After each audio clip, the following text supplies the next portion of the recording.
We are live. It's your Bolo Punch Boxing Hour, brought to you by George Rogie Insurance, www.hssp.tc, sportsjuice.com. If you would like to get in on the very explosive discussion that we're about to embark in, Timmy the Patterson, how can you do that tonight? Hit us up on the hotline, 219-743-9743. Yahoo Instant Messenger is up. I will read your comments on the air. It is keyword Bolo Punch Boxing Hour, or you can send us an email at bolopunchboxinghour@yahoo.com. Thanks, Tim. All right, Nestor, Emil, Crazy Legs Kevin Patterson, and Timmy Patterson, of course.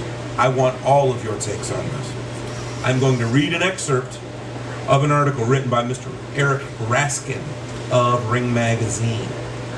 I do not have his permission to read this, but he printed it in Ring Magazine, so it's free game. It's open season. I'm going to show the ridiculous nature of the way that Floyd Mayweather Jr. is expected to be, act, fight, etc. All right, here we go. I was going to say, start reading. Okay, he, meaning Mayweather, has fighters out there who can play Duran, Hearns, and Benitez to his Leonard. The question is whether he wants to play Leonard. Then he goes on to say, he has fighters out there who can be the Trinidad, Whitaker, and Corte to his De La Hoya. The question is whether he wants to be De La Hoya.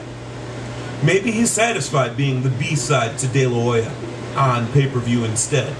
But if he wants to actually be the golden boy of this new welterweight golden age, he's sadly mistaken if he thinks beating the man makes him the man. End quote. To say that makes my skin crawl does not even really cover it. Especially since every time Floyd's taken a step up, he's won the fight. De La Hoya, lately in his career, when he steps up, he's lost. Most of the time, even throughout his career, when he's taken a big step up, I mean, he has not done that great. You're right. And you're 100% right, and that can be part of your argument. My argument has nothing to do with Oscar, has nothing to do with Sugar Ray Leonard, has nothing to do with any other fighter in the world. Just humor me for a second, just look at Floyd Mayweather on his own, what he has accomplished.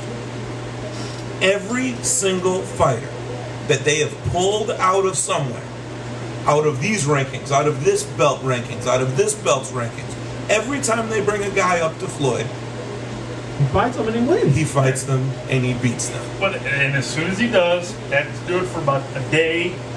Maybe Tim, two. you and I were in front of the man. Yes. When they were shoving mics in his face, asking him, when are you going to fight Paul Williams? When are you going to fight Miguel Cotto? When's this Sugar Shane Mosley fight going to happen? They've been wanting him to fight Paul Williams ever since the De La Hoya fight, because I was at the press conference and the fans were yelling it out for him to fight Paul Williams. The problem here that I'm having is that they said, we've got this great Mexican fighter. His name is Jose Luis Castillo. He punches incredibly hard. We need you to fight him. He fought him when Castillo was in his prime. And he beat him. He even gave him a rematch. Beat him again. Then the story was, okay, we've got this great American fighter, but he's got Puerto Rican heritage. Diego Chico Corrales. This guy can take a punch from anyone. He's tall, his reach is going to keep he Floyd is away. Tommy Hearns. He can get knocked down. He gets back up. He is a monster. He goes in. Floyd Mayweather did not beat him. Floyd Mayweather knocked him out. And he says they Paul had to Williams. Stop the fight. They say Paul Williams is his Tommy Hearns. You could go back to Chico Corrales. That could be his Tommy Hearns. Holy God. Chico Corrales did things to men that they are not right yet because of. And he went in there and spun him around with shots. I've got that fight on my TiVo. Floyd Mayweather did things to Corrales that Castillo never could have done. And that was before Corrales got in those wars with Castillo. This is a prime Castillo. This is a prime Corrales that he did this to. He fights, so then he moves up to welterweight. He fights the gatekeeper of the welterweight division, Sean Bay Mitchell. It was a lesser fight, but he did move up a weight. But that's a real welterweight. And on his first welterweight fight, he goes against a former champion and knocks him out. Awesome.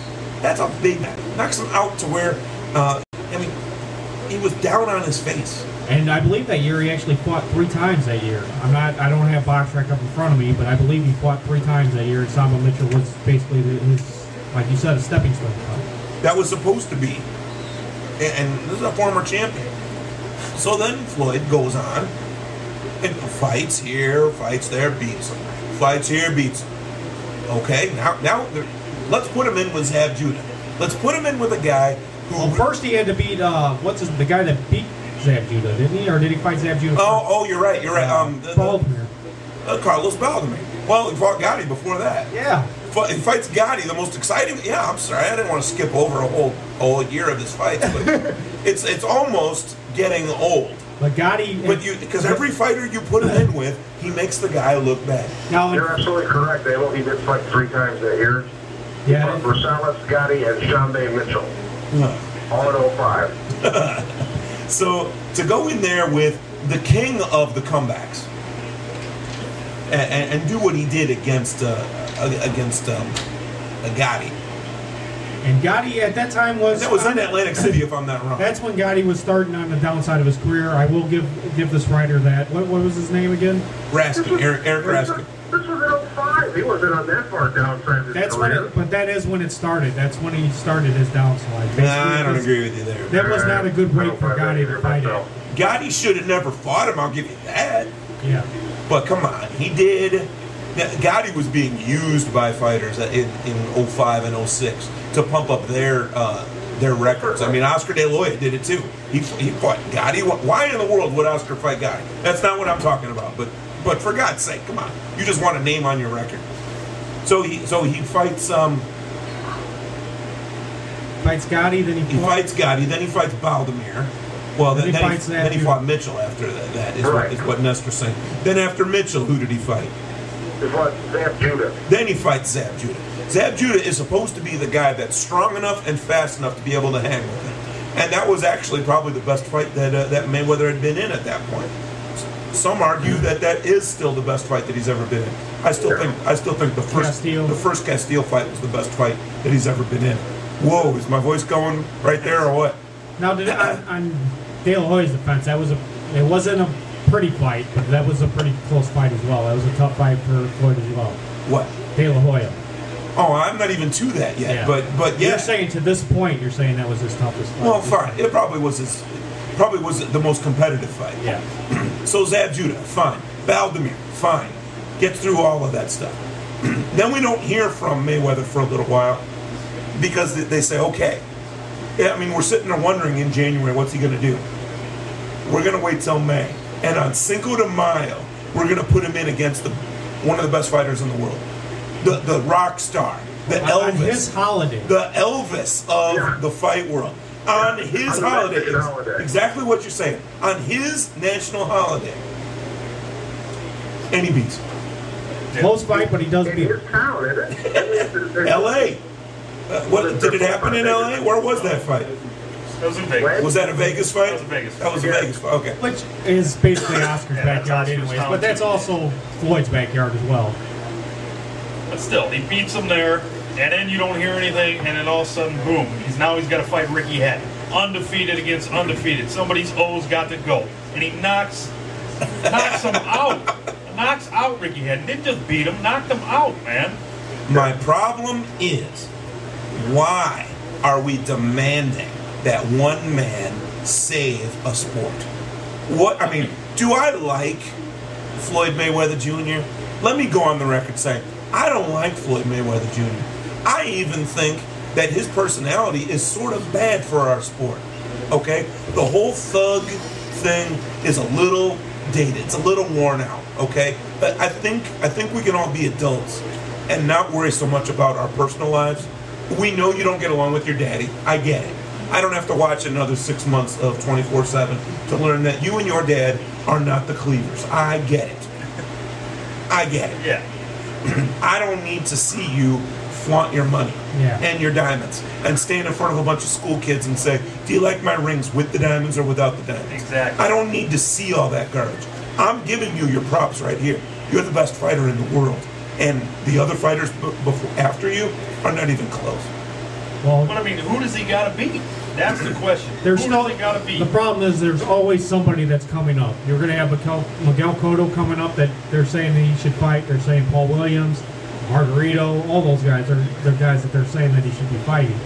And he's going to go with somebody that he's going to make some money with. And he's going to go back to the guy that gave him his one of his biggest tests of his career in De La Hoya. He's going to make a pretty dime off of it. And that's what a lot of people have a problem with Floyd, is that he's always looking for money, the big money fights. Nestor, I'm passing the torch to you, buddy. What are your thoughts on this? What do you think of Eric Raskin and his article here? Eric Raskin's an idiot. No. I don't want you to hold back. But this statement is foolish. The man has fought everybody that we've put in front of him, and we continue to say, well, he's got to beat this guy to be the best. Why? We didn't say that about Lennox Lewis. We didn't even say it about Roy Jones. Ali. You know, he fought who he fought. He was the greatest fighter of all time. And Ali has losses on his record. This man has fought everybody that we've put in front of him. From Mexican champions, from Puerto Rican champions, Argentinian. to you know, our golden boy here in the United States, and he's beaten everyone. I don't like the man. I don't like his fighting style. I don't like the way he runs. But that's how he is. And he is the greatest fighter, pound for pound, in his time. You know, I don't understand what the problem is. I really don't.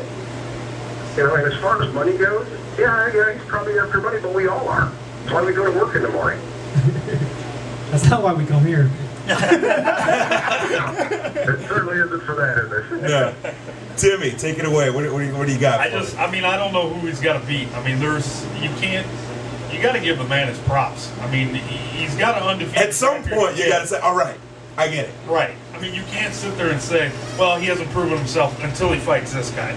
At some point, he has to prove himself. And he's already done that. So you can't. I mean, I don't even know why you write an article like this other than to get talked about. I mean, but to me, it's your last article that you're going to write because you're an idiot. Now, who's he saying in this article that Floyd should be fighting? Is it obviously? I know Williams and Cotto. Williams and Cotto. Now, those two guys, they'd be tough tests. But let me ask you this: would he beat them? Of course, he'd beat them both. He'd beat Paul Williams. He'd beat Cotto too. I do. I think he'd beat Cotto. Okay, so then what? Then they'll pull out two new guys. Yeah. They will pull out, and it's never one guy. They always have two guys. You got to beat Corrales and you got to beat Castillo. Then you're the best. What happened to Shane Mosley? What happened to Shane Mosley? No one's even worried about whether he fights Mosley because Cotto beat him. Exactly. But that's like it's such devalued currency when you lose. This is what they did to Roy Jones. Damn it, do I have to say it again? This used to be called the Roy Jones Show. When Roy Jones didn't really avoid fights, but he didn't go places to take fights. He didn't go across the pond to take a fight that everybody wanted to see. Neither Floyd. Floyd doesn't need to. Neither did Roy. Neither did Roy. Right, true. Roy didn't need to go anywhere to take his fight. True, but they were coming to him, believe me. Everybody that we wanted to see Floyd fight, he's fought. And he's won. But we put the whole world on Roy Jones Jr.'s shoulders. And he couldn't even take it. Because then he went in and he barely beat Tarver. And people said, ooh, he barely beat somebody. We're going to demand a rematch. Yeah. He goes in and gets his ass kicked. And they're like, whoa, okay. Okay, maybe. Whoa, maybe he was garbage this whole time. How fair is that? Okay, let's put him in with this other guy. Glencoff Johnson. Oh, he can knock his ass out again. Okay, well, let's put him back with Tarver. Maybe that was knock his ass out again. Whoa, 3 knockouts in a row. And nobody was talking then about him going up in weight and coming back down. Well, he didn't get knocked out the third time against Tarver, but he did lose. Yeah. Clearly. So 2 knockouts and a clear-cut loss in a row. That's 2 years of his career right there. And now everyone's like, oh, okay, he's going to fight Prince Badu Ababi Shibaba for $15 on pay-per-view, and no one gives a crap because it's in Boise, Idaho. And then he steps up to Anthony Henshaw, who was a formidable opponent. He wasn't a top-of-the-line fighter. Yes, but how do you go from where Roy was 3 fights later to Boise? Well, I tell you what, this is exactly what Mike Mallow talked about on the air with us about what MMA does versus what boxing does. Boxing finds a way to cut down their fighters, cut down their promotions that they're putting on that night. Yeah, they talk about everybody's flaws instead of their good points during the telecast. Right, and Mike Mallow said that on this show, that MMA, all they do is they talk about how good the fight is. They point out the good points, they point out the good stuff about a fighter, what he's done good, and all boxing does is find the negatives. Oh, Floyd looked bad in this fight here. He still won, But man, he had this one little flaw, and this guy, or maybe these two guys, if they get together in the ring and fight him at the same time, might be able to beat him. Yeah. You know, what good is that? It's cool that we were just talking about Roy, because that brings up a really big point that I'm trying to make. Roy, in the build-up to Roy fighting Fernando Vargas, they put on, fighting Felix Trinidad. They put on Felix Trinidad fighting Fernando Vargas. They put that all over HBO. They played it 3-4 times in the build-up for him fighting Roy. Then they showed Roy fighting John Ruiz for the WBA Heavyweight Championship. For 11 rounds, Larry Merchant and Jim Lampley were talking about how great Roy is, how they always knew he could do this. This is going to change the sport. A light heavyweight champion came up, challenged for a heavyweight belt, and this is wonderful. They kept showing in the front row Michael Spinks, who was the first man to do it, against the greatest of all, Larry Holmes. This is the greatest thing we've ever seen. This is wonderful. You are witnessing history. The 12th round, when it's obvious that that John Ruiz needs a knockout to win, and he's not going to do it, and Roy's about to win, now they start trashing John Ruiz. Well, now what we see, and Jim Lampley rather is the one that said it. Well, now we see that John Ruiz was nothing more than a paper champion. He had no business having the belt, and that's why it's so easy for Roy Jones to take the belt. It's exactly playing into what you were saying, and Mike Mount. For 11 rounds, this was the greatest thing in the world. 12th round, all of a sudden, now this is a joke. He should have never had the belt. And George Foreman, this is one of the last fights that he ever covered from ringside, said, "Don't you dare, for 11 rounds, build this fight up and then tear it down in the last round. That's disgraceful, and you're not doing our sport justice." Right. And to be honest with you, that's what's wrong with boxing right now. The casual boxer will sit there, and what they think is a good fight will suddenly think it's a bad fight because of what the announcers are doing. I mean, you're going to point out a guy's bad footwork when he's beating the crap out of a guy, and you're going to point out his footwork, and you're like, oh, well, I guess it wasn't that good of a fight. Well, he just beat the crap out of the guy. Who they did just do that to? Why do you keep looking at your feet? Oh, that was Alan Gray. Alan Gray. Yeah. He keeps looking at his foot. The guy's face is jello. If my biggest problem is I'm looking at my foot, then fine. Yeah. Fine. You ain't kicking him? It's not kickboxing. You're punching them. You're doing what you're supposed to be doing. That was kind of aggravating. It was aggravating, and I found myself coming into the show the very next week saying, "Oh man, he kept looking at his foot." Would I have even noticed that if those idiots hadn't been saying? Yes, you would. Well, but you're more than a casual boxing fan. Me and Steve Marvella have the same conversation every time we watch Brett Favre. That's what the announcers will do. You watch a football game where they talk about Brett Favre, and they'll sit there and say, "Oh, he's the greatest ever," and suddenly he'll do one of his patented Brett Favre moves. He'll throw an interception, and suddenly they'll jump on the bandwagon. Well, that's what Brett Favre does. He's a gunslinger, and he turns the ball over. What happened 2 plays ago? You were praising him because he made an unbelievable pass. You can't build somebody up and then tear them down just because they make one slightest bit of mistake. Nestor, you got any parting words? Yeah, it's ridiculous. The sport. The problem with this sport is we give too much emphasis on what the announcers are saying. Everybody watches the fight, but they don't see the fight because they see what the announcers are seeing, and they talk about it. And they're like, "Oh, like you guys are just saying about his feet." Maybe we would have noticed, but we've watched a lot of boxing. But your typical fight fan isn't going to sit there and go, "What the hell are they looking at? They drop a corner or something?" I don't understand why we do this to our own sport. I mean, we do this, and it's not just boxing. Tim brought up football. They do it in every sport. For 9 innings or 8 innings, this guy's the greatest pitcher ever. And he throws one pitch that all of a sudden the team is losing, and he's like, "Oh, maybe he wasn't all that great. He shouldn't have thrown that pitch. He knew better. He sucks. They'll probably trade him over the state." It's ridiculous. We do it all the time. We do it to ourselves. If you watch Telemundo and Telefutura and you understand what the announcers are talking about, those guys really don't tear down their fighters. They don't tear down the sport. It just seems like we're extremely critical of ourselves and of our athletes, and it's unfortunate. It's the greatest thing in the world as long as it's working in our favor. Exactly. Crazy Legs Kevin Patterson has some words as well. This article kind of reminds me after Michael Jordan retired after the first time. The NBA was down, and everyone was crying, bring back Michael Jordan, bring back, everyone wanted to see him.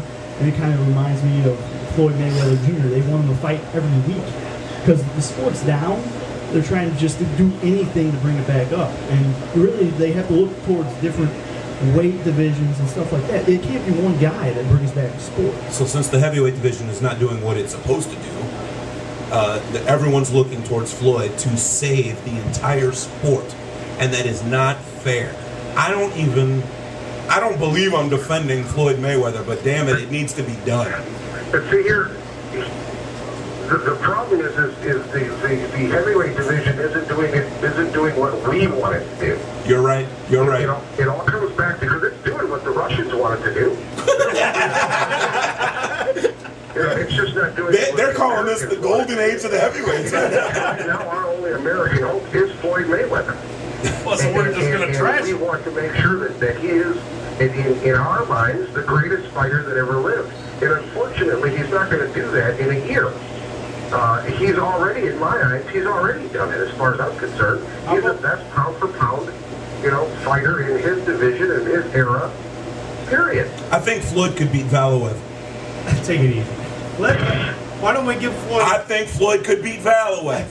I said it. You want to fight him? You think Valuev's going to land one glove on him? Hell no. He can punch him from the other side of the ring. He wouldn't land one glove on him. We got to end this. What I want to say to end this up is, if we need help for Mayweather to save the sport, and they're saying that he needs to fight Paul Williams and he needs to fight Miguel Cotto. And why don't we see Miguel Cotto and Paul Williams get in the ring together to give Floyd a little help? Let them fight. Let's build up the division a bit. Let's really make it a screaming success and say, you know what? The guy that's left standing, you get a shot at Floyd. Yeah, I mean, Floyd's already going to be fighting De La Hoya here coming up pretty soon. He's got a big fight already on his docket. So let's see what these two guys can do against each other before we jump on Floyd's case. Smarter words have never been said on this show. In fact, I'm going to check your license because I'm not sure. Last thing I can say, really, honestly,